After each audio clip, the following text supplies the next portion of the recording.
जय हिंद मित्रांनो, आपल्या यूट्यूब चॅनलवर मी सर्वांचं मनापासून स्वागत करत आहे। आजच्या व्हिडिओच्या माध्यमातून आपण शिक्षक भरतीच्या संदर्भामध्ये कोर्टामध्ये ज्या याचिका दाखल करण्यात आल्या होत्या त्या याचिकांच्या संदर्भामध्ये सध्याच्या घडीला काय अपडेट आहे, माननीय न्यायाधीश महोदयांच्या वतीने कोणती रिॲक्शन याच्या संदर्भामध्ये देण्यात आलेली आहे, त्याविषयी आपण सविस्तर माहिती या व्हिडिओच्या माध्यमातून जाणून घेणार आहोत। परंतु तत्पूर्वी आपण जर चॅनलवर नवीन असाल तर आमचं चॅनल सबस्क्राईब करा, साईडचं जे बेल आयकॉन आहे त्याला देखील प्रेस करा, जेणेकरून शिक्षक भरतीच्या संदर्भामधल्या कोणत्याही माहितीची अपडेट आपल्याकडून मिस होणार नाही। चला तर मित्रांनो, बघूया कोर्टाची जी काही अपडेट आहे ती अपडेट। बघा, सर्वात पहिल्यांदा जी अपडेट आहे, in the high court of judicature of Bombay bench in Aurangabad बेंचमध्ये जी रिट याचिका क्रमांक 903 आहे किंवा त्याला आपण म्हणूया 2534 किंवा 2024 ही आहे। यामध्ये काही आपले अभियोग्यताधारक आहेत ज्यांनी की याचिका दाखल केलेली आहे। एकूण अभियोग्यताधारकांची संख्या 9 आहे आणि त्यांनी the state of Maharashtra through its principal secretary आणि अनोदर यांच्या विरोधामध्ये ही याचिका दाखल केलेली आहे। ह्याच्यामध्ये याचिकाकर्ते बरेच आहेत, बरेच म्हणण्यापेक्षा 9 आहेत असं आपण म्हणूया।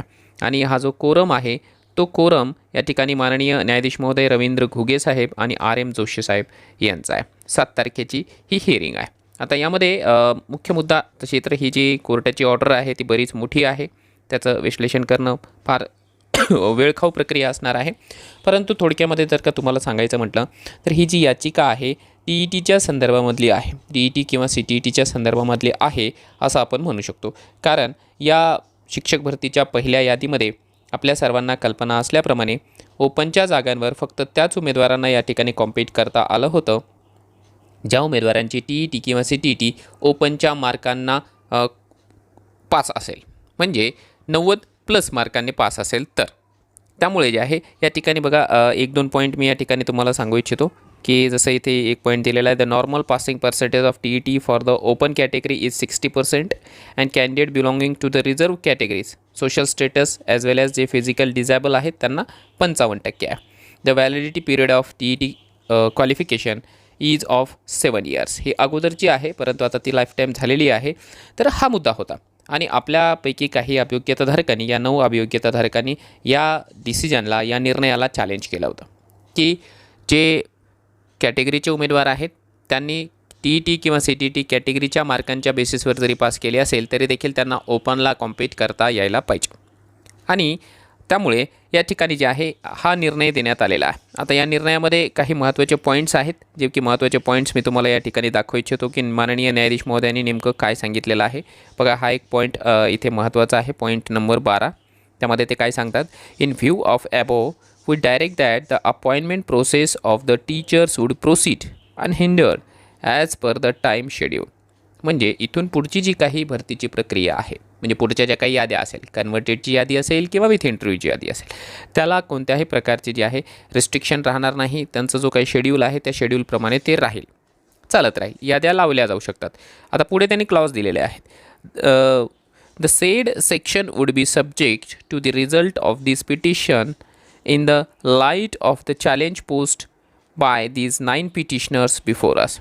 To balance the equities, we record that if these petitioners succeed in making out a case for establishing their rights and if there are no posts available at the time of the final decision in this matter, it shall be the responsibility of the state government to ensure that these candidates are absorbed as per their preferences that they have locked in the self-certification process.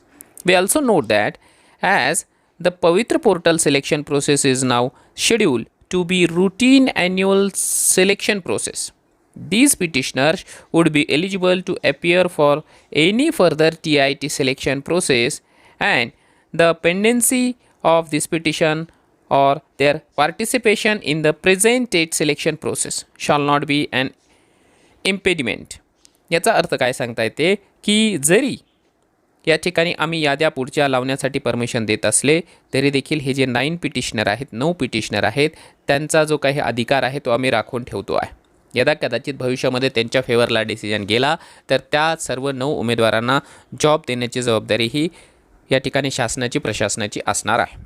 आणि त्यामध्ये एक मुद्दा त्यांनी हा देखील नमूद केलेला आहे की इथून पुढे रूटीन शेड्यूलप्रमाणे TITची परीक्षा होतच राहणार आहे. इथून पुढच्या TITच्या परीक्षेला देखील हे जे उमेदवार असणार आहेत ते सहभागी होऊ शकतात. अशा प्रकारचा हा डिसिजन या ठिकाणी देण्यात आलेला आहे. यावरून एक गोष्ट आपल्याला लक्षात आलेली आहे की इथून पुढच्या ज्या याद्या आहेत त्या याद्या लावण्यासाठी आता कोणत्याही प्रकारचं अडचण या ठिकाणी राहणार नाही. परंतु याद्या लावत असताना ही जी कोर्ट केस आहे या कोर्ट केसच्या अधीन राहून त्या याद्या लावल्या जाव्या अशा प्रकारचा हा डिसिजन देण्यात आलेला आहे. दुसरं एक महत्त्वाचं या ठिकाणी कोर्ट केस आपण सांगू शकतो ते म्हणजे काय आहे तर तुम्हाला स्क्रीनवर दिसत आहे.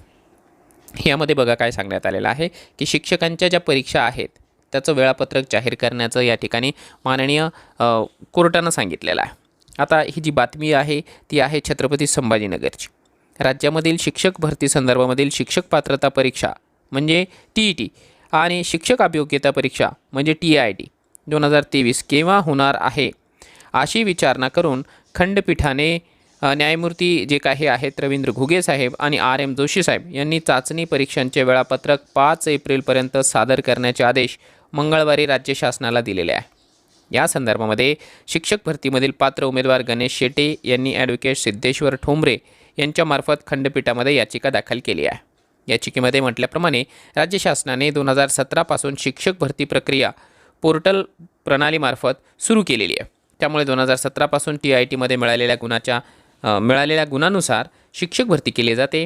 त्यामुळे 2017 पूर्वी अभियोग्यता चाचणी घेण्यात आली होती व त्या आधारे 2019ला शिक्षक भरतीसाठी 2017 पासून 22ला ही परीक्षा झालेली आहे. म्हणजे बऱ्याच गोष्टी त्यांनी या ठिकाणी सांगितलं आहे. फक्त यातून एकच गोष्ट आपण या ठिकाणी नमूद करू शकतो की माननीय न्यायाधीश महोदयांनी 5 एप्रिलपर्यंत म्हणजे 5 एप्रिल ही त्यांना पुढची तारीख देण्यात आलेली आहे सुनावणी संदर्भामध्ये आणि या 5 एप्रिलपर्यंत त्यांनी आपला जो काही रोडमॅप आहे TITच्या संदर्भामधला आणि TETच्या संदर्भामधला तो सादर करण्यात यावा अशा प्रकारचे आदेश या ठिकाणी दिलेले आहे. आता शासनाच्या वतीने निश्चितपणाने एक जो ॲफिडेविट आहे तो सादर केला जाऊ शकतो. आणि त्याच अनुषंगाने एक गोष्ट या ठिकाणी दिसत आहे तुम्हाला स्क्रीनवर की दिव्य मराठीची ही बातमी आहे की मेच्या 3ऱ्या आठवड्यामध्ये शक्य आहे TETची परीक्षा घेणे. तुम्हाला 3 लाख उमेदवार यामध्ये बसण्याची शक्यता आहे.